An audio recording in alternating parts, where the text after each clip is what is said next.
Assalamualaikum warahmatullahi wabarakatuh. A'udzu billahi minasyaitonir rajim.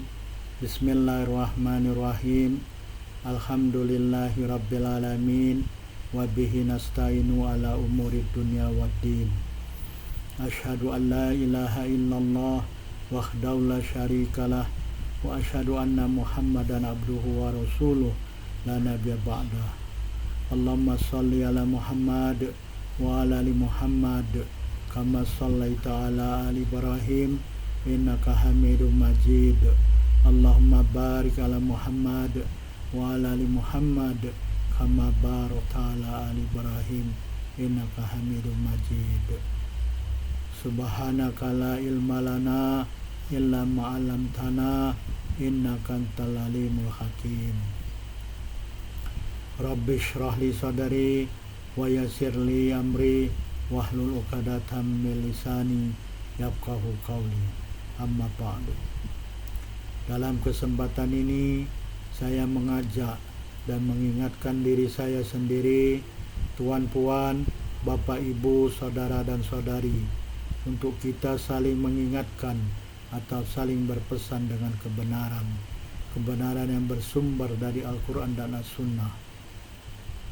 Tuan-puan, bapak ibu, saudara dan saudari sekalian yang dirahmati Allah Subhanahu wa ta'ala, kita sambung perbincangan kita mengenai sahabat sejati dalam kubur.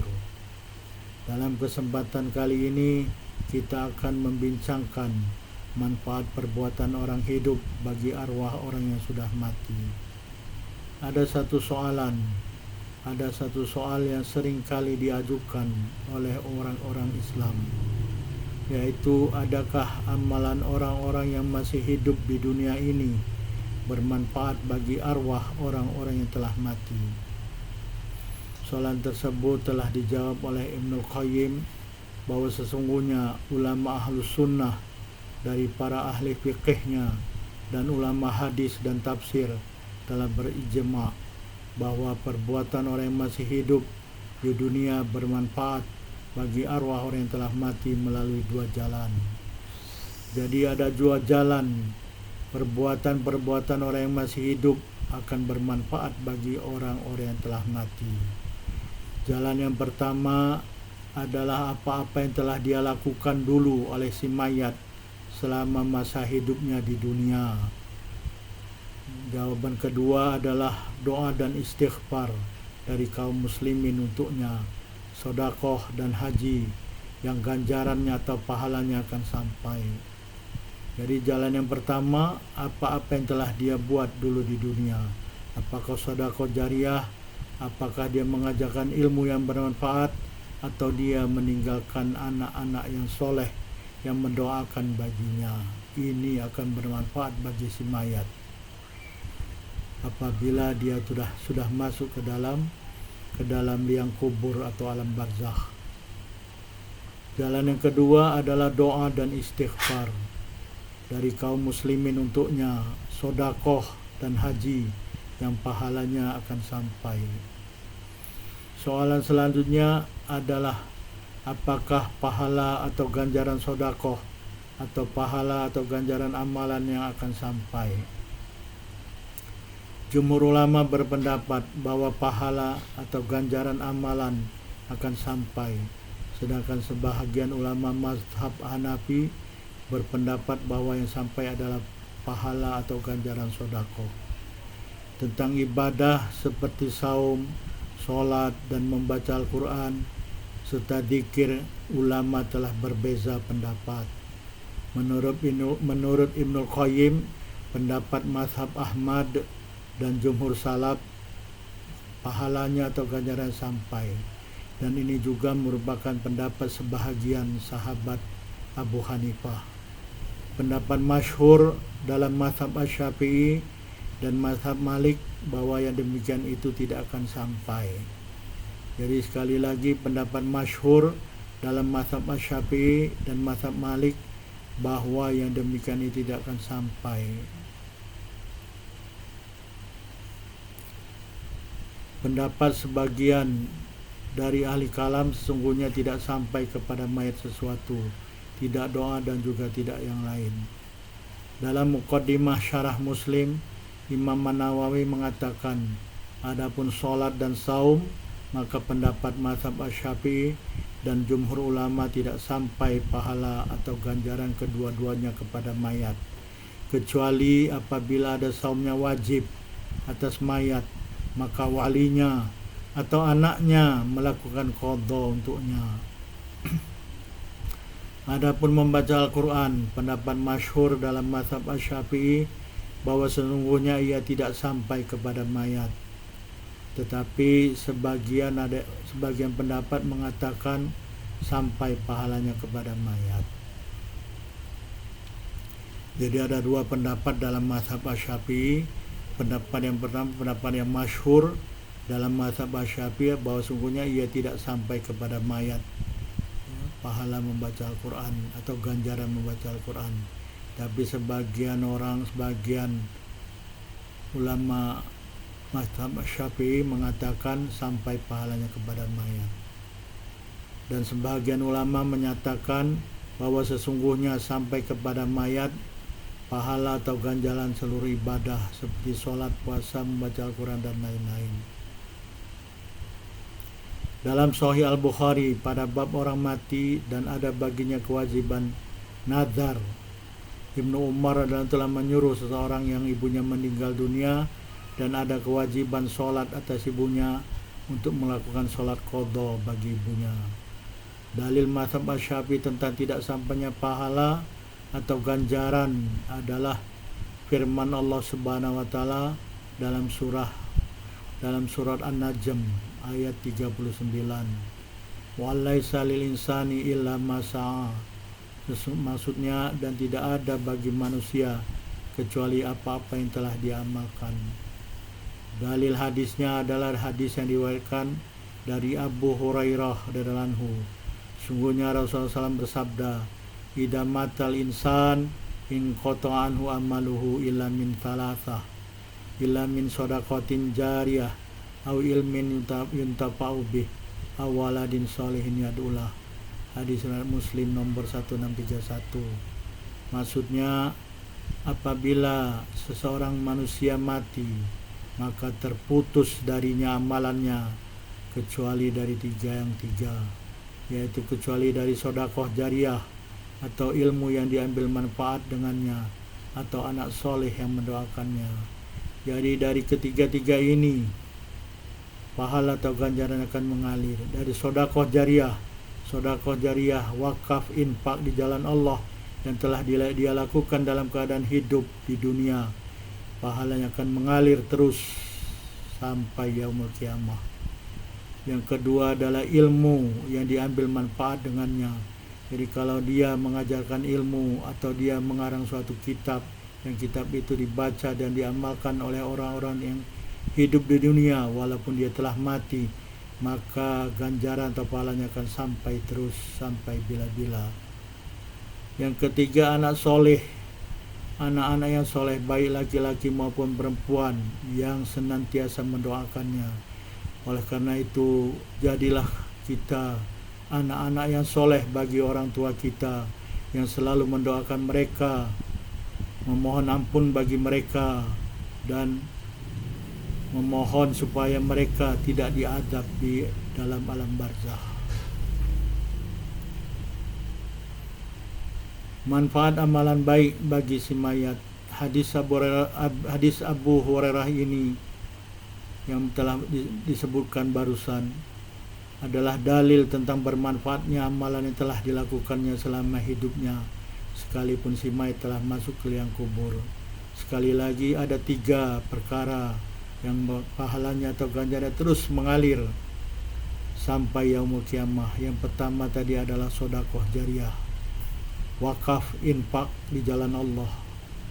Yang kedua adalah ilmu yang bermanfaat, ilmu yang diambil manfaatnya oleh orang lain dan diamalkannya dalam kehidupan dunia. Yang ketiga adalah anak soleh yang senantiasa mendoakannya. Anak soleh kalau tidak mendoakan juga tidak bermanfaat. Di sini dikatakan waladin soleh yad'ulah, anak soleh yang mendoakan baginya, mendoakan kepada Allah, memohonkan ampun baginya, mendoakan kepada Allah, meminta kepada Allah supaya dibebaskan dari azab kubur dan azab yaumul qiyamah.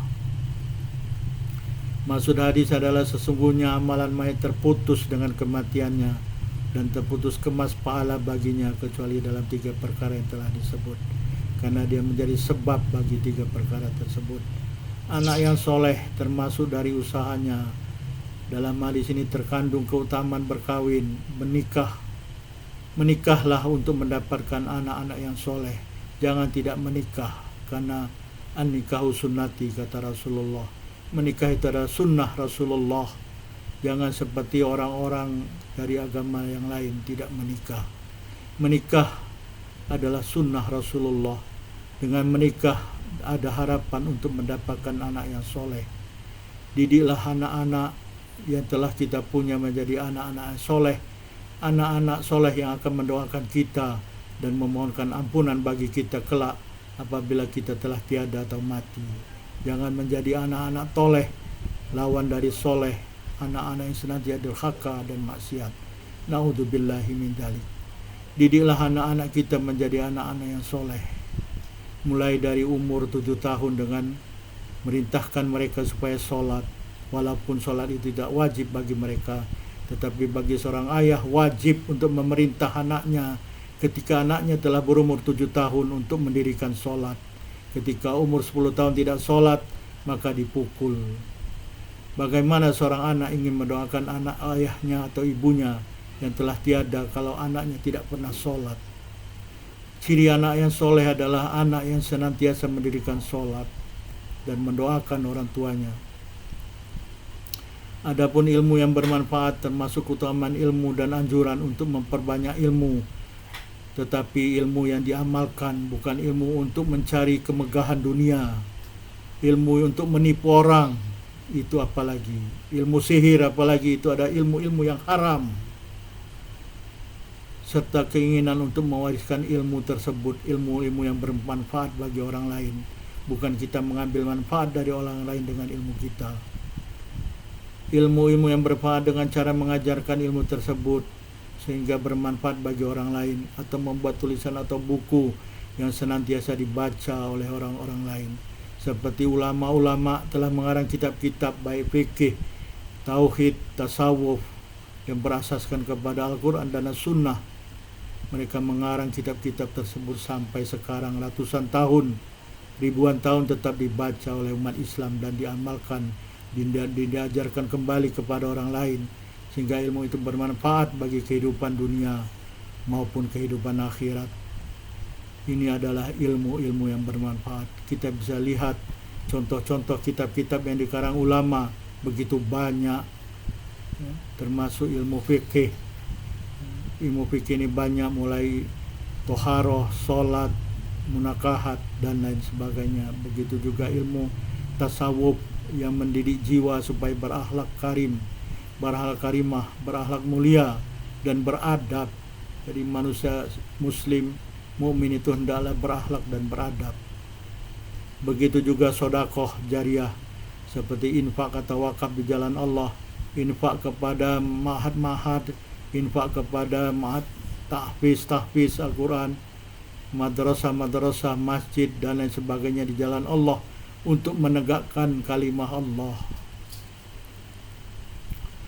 Dalam Sunan Ibnu Majah dari hadis Abu Hurairah radhiyallahu anhu, Rasulullah SAW bersabda, "Inna mimma yalhaqul mu'mina min amalih wa hasanatih ba'da mautihi ilman alamahu wa nasyarah wa waladan solihan tarokah wa mushafa wa warasah au masjidan banah au baitan li ibani sabil banah au nahron ajrah au sadaqatan akhrajaha min malihi fi sihhati wa hayatih yalhaquhum min ba'di mautih."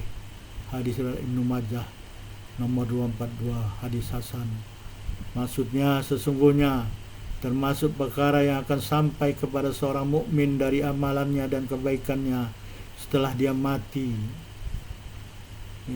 Perkara yang akan sampai kepada seorang mukmin dari amalannya dan kebaikannya setelah dia mati adalah ilmu yang diajarkannya dan disebarluaskannya.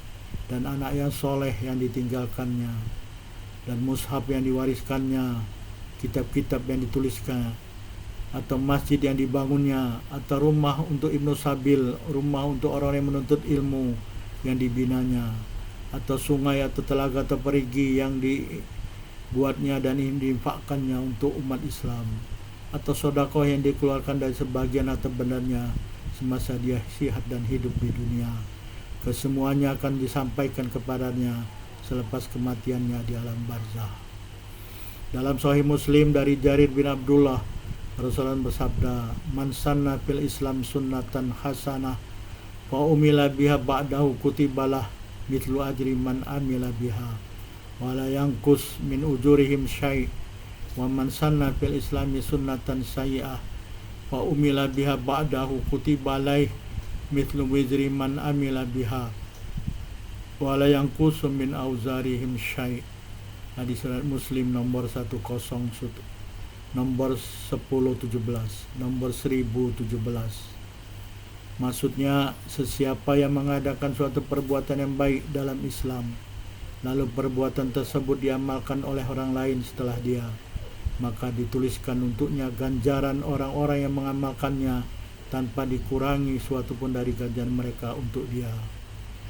Jadi kalau ada seorang yang melakukan suatu perbuatan, terus perbuatan tersebut diikuti oleh orang lain, maka ditulis baginya, ditulis untuknya ganjaran semua orang-orang yang mengamalkan perbuatan tersebut tanpa dikurangi sesuatu pun dari ganjaran mereka. Sebaliknya, manakala sesiapa yang mengadakan suatu perbuatan yang buruk dalam Islam, lalu perbuatan buruk tersebut diamalkan oleh orang lain setelah dia, maka dituliskan baginya dosa-dosa orang-orang yang mengamalkannya tanpa dikurangi sesuatu pun dari dosa-dosa mereka. Dosa-dosa ini akan disampaikan kepadanya, akan ditanggung olehnya, karena dia telah berbuat suatu perbuatan buruk, kemudian diikuti oleh orang-orang setelah dia. Orang-orang yang mengikuti perbuatan buruk tersebut, dosa-dosa mereka akan diberikan kepada orang yang pertama sekali berbuat keburukan tersebut. Hadis-hadis dengan maksud seperti hadis ini telah diriwayatkan dari Rasulullah SAW dengan berbagai jalan yang sahih dan hasan.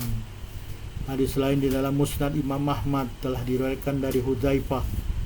Beliau mengatakan, "Sa'ala rajulun ala ahdi Rasulillah sallallahu alaihi wasallam, fa amsakal qaumu thumma anna rajulan atah fa atal qaumu fa qala nabiyyu sallallahu alaihi wasallam, man sanna khairan fastanna bih kana lahu ajruhu wa min ujuri man tabi'ah ghara muntaqasin min ujurihim syai'a wa man sana syaran fastanna bih kana alaihi wijruhu wa min auzari man tabi'ah ghara muntaqasin min auzarihim syai'a." Maksudnya, seorang laki-laki telah meminta-minta pada zaman Rasulullah SAW, lalu kaumnya masa itu tidak memberinya. Kemudian ada seorang laki-laki telah memberinya, lalu kaumnya ikut juga memberinya. Lalu Rasulullah SAW bersabda, "Sesiapa yang mengadakan suatu perbuatan baik, lalu orang lain mengambil dan mengikuti perbuatan tersebut, maka akan ditulis bagi orang yang pertama kali melakukannya dan memberi contoh dengan perbuatan tersebut ganjarannya dan ganjaran orang-orang yang mengikuti perbuatan tersebut tanpa dikurangi sesuatu pun dari ganjaran mereka. Sebaliknya, manakala sesiapa mengadakan suatu perbuatan buruk, lalu perbuatan buruk tersebut diambil dan diikuti oleh orang lain, maka ada baginya dosanya dan dosa-dosa orang-orang yang mengikutinya tanpa dikurangi sesuatu pun dari dosa-dosa tersebut." Hadis lain yang menjadi dalil atas perbuatan buruk adalah hadis diriwayatkan oleh Abdullah radhiyallahu anhu. Beliau mengatakan, Rasulullah SAW bersabda, "La tuqtalu nafsun dzulman illa kana ala bani adam al-awwal kiflun min damiha la li'annahu awwalu man sanna qatla." Di hadis surah Al-Bukhari nomor 3335, hadis Muslim nomor 1677. Maksudnya, tidaklah seseorang dibunuh dengan cara zalim. Jadi tidaklah seorang dibunuh dengan cara zalim kecuali ada atas anak Adam yang pertama yang menanggung darahnya, karena sesungguhnya dia adalah orang yang pertama sekali melakukan pembunuhan terhadap manusia.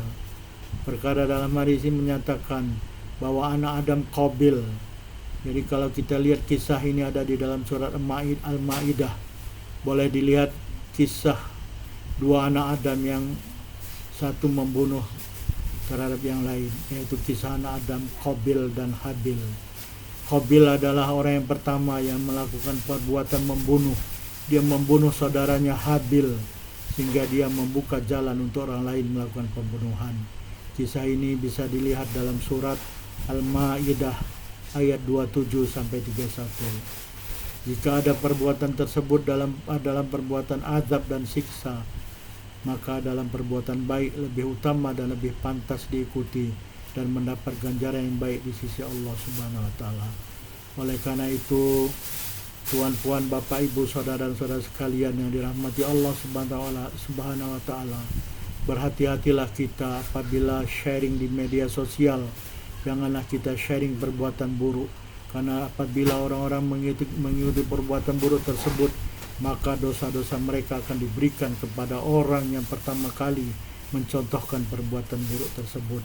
Sebaliknya, manakala orang pertama sekali membuat kebaikan, kemudian kebaikan perbuatan tersebut di-share di media sosial, lalu diikuti oleh orang banyak, maka ganjaran atau pahala dari orang-orang yang mengikuti perbuatan baik tersebut akan diberikan kepadanya. Berhati-hatilah apabila sharing sesuatu perkara di dalam media sosial. Tuan-puan, bapak, ibu, saudara dan saudari sekalian yang dirahmati Allah Subhanahu wa taala, kita telah sampai di akhir tausiah atau mudzakarah pada kesempatan ini. Terima kasih telah menonton video ini. Fastabiqul khairat, berlomba-lombalah dalam berbuat kebaikan. Subhanakallahumma wa bihamdika, asyhadu an la ilaha illa anta, astaghfiruka wa atubu ilaik. Wabillahi taufiq wal hidayah. Wassalamualaikum warahmatullahi wabarakatuh.